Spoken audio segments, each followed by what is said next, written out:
Welcome! In today's quick guide, I'll show you how to change a weak saved password on Google Chrome using the latest update.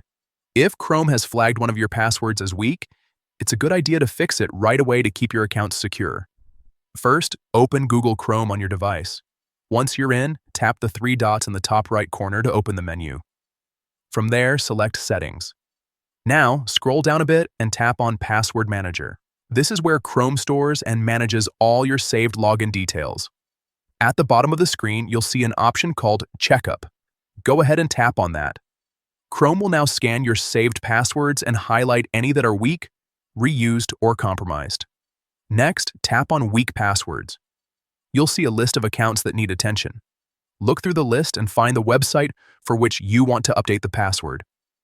Once you've found it, tap the three dots next to that entry. A small menu will appear. Tap on Edit. Now you can change the password. Enter a stronger, more secure password, ideally something longer with a mix of letters, numbers, and symbols. After updating it, make sure to save your changes